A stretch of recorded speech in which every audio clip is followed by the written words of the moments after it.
जादुई नगरी के जादुई कहानी। साधु की जादुई प्लेट का कमाल। यह कहानी चंदनपुर की है। उस गांव में एक गरीब किसान दंपति रहते थे। मोहन और जया। उनकी खुद की कोई जमीन नहीं थी, इसीलिए वो गांव के एक रईस आदमी जोगिंदर की जमीन पर काम किया करते थे। वो जो भी फसल उगाते उसमें से आधी अच्छी जोगिंदर खुद ले जाया करता था और बची हुई फसल इनके हिस्से में आया करती थी, जिसे बेचकर उन्हें बहुत ही कम पैसे मिलते थे। ए लो जया, इस फसल की कमाई। इस बार तो पिछली बार से भी कम पैसे मिले हैं। हाँ, अब समझ नहीं आ रहा कि क्या करूं। सोचा था थोड़ी अच्छी कमाई होगी तो अजय की कॉलेज की फीस निकल जाएगी, पर अब तो वो भी मुश्किल लग रहा है।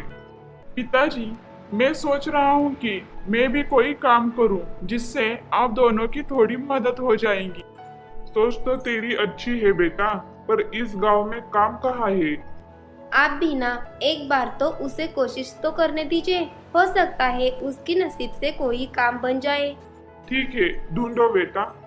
अब अजय काम की तलाश में जुट गया। अगली सुबह वो गांव की हर दुकान, हर व्यवसाय में गया। काका, आपके पास कोई काम है जो मैं कर सकूं? नहीं बेटा, हमारा छोटा सा व्यवसाय है, हम घर वाले ही मिलकर संभाल लेते हैं। जी ठीक है। सुबह से शाम हो गई, अजय को कोई काम नहीं मिला तो निराश होकर गांव के एक नुक्कड़ पर बैठ गया। सोचा था कोई नौकरी मिल जाएगी और पिताजी की थोड़ी मदद हो जाएगी, पर मुझे तो कोई नौकरी नहीं मिल रही है। तब उसे चिंता में बैठा देख उसका दोस्त संतोष उसके पास आया। क्या हुआ दोस्त, तू इतना परेशान क्यों है? अब क्या बताऊं, पिताजी की मदद करना चाहता हूं, पर कोई नौकरी ही नहीं मिल रही है। अरे तो खुद का कोई व्यवसाय शुरू कर लो ना। व्यवसाय के लिए भी तो पैसे चाहिए ना, वो भी तो नहीं है। अरे तो जोगिंदर सेठ है ना, वह गांव में हर किसी की मदद करते हैं, तो उनसे उधार ले लेना और धीरे धीरे करके सारे पैसे लौटा देना। ये तो सही रहेगा, पर मैं कौन सा व्यवसाय करूं? संतोष ने यहाँ वहाँ नजर घुमाई। गांव में हर चीज थी। तभी दो औरतें बातें करते हुई जा रही थी। आज भैया जी ने तो मस्त रसगुल्ले खिलवाई, पर रसगुल्ले खाने के लिए कितना दूर जाना पड़ता है। रसगुल्ले हमारे गांव में सब कुछ है, बस रसगुल्ले के लिए बगल वाले गांव में जाते हैं। हाँ, यह अच्छा आइडिया है, पर रसगुल्ले के ठेले के लिए ज्यादा पैसे उधार भी नहीं लेने पड़ेंगे। अरे 2000 में तेरा काम हो जाएगा। हाँ चल जोगिंदर सेठ से बात करते हैं।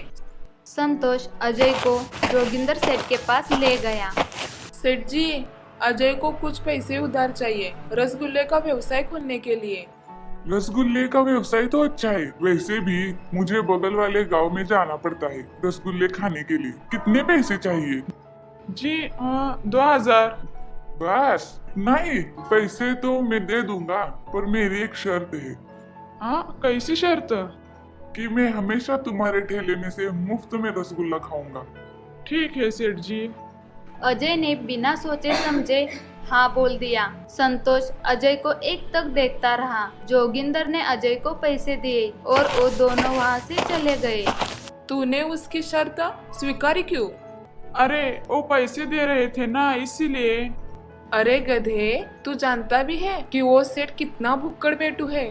गांव के हर खाने के ठेले वाले को उसने उधार दिया और अब तक हर कोई उसे मुफ्त में खिलाता है, और यह भुक्कड़ एक के बाद एक खाता ही रहता है। अरे बाप रे, अब क्या, जो होगा देखेंगे। तो कम से कम अपना व्यवसाय तो शुरू कर।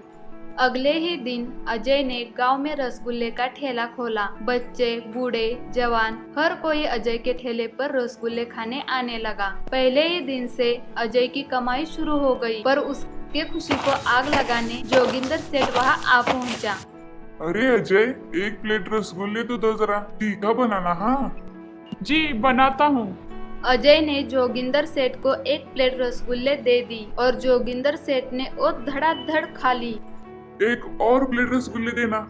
अजय ने एक और प्लेट दी, फिर तीसरी और फिर चौथी। ऐसा करते करते जोगिंदर सेठ 6 प्लेट रसगुल्ले खा गया और बिना 1 रुपए दिए वहाँ से चला गया। अजय को ये समझ आया कि संतोष क्या बोलना चाहता था। फिर ये सिलसिला रोज का हो गया। जोगिंदर सेठ रोज 6 प्लेट मुफ्त के रसगुल्ले खा जाया करता था। अजय का मुनाफा कम हो रहा था। वो परेशान था।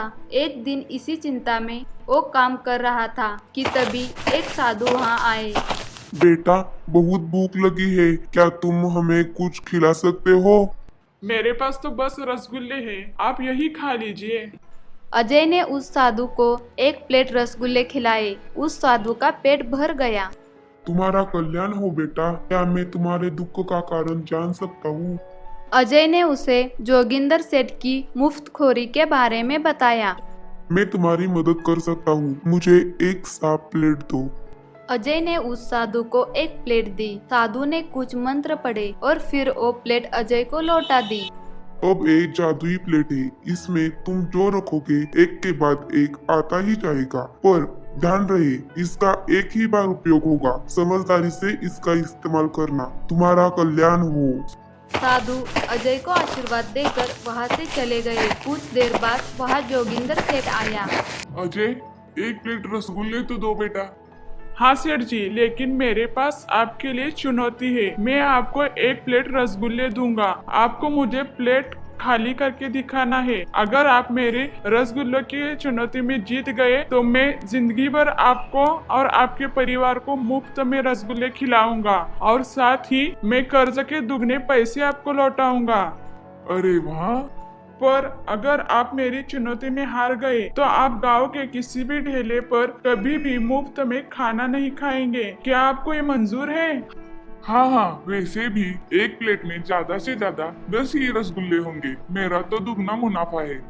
गांव वाले आसपास इकट्ठे हो गए। अजय ने जोगिंदर सेठ के लिए रसगुल्ले बनाए और उसे मंत्रित प्लेट में दे दिए।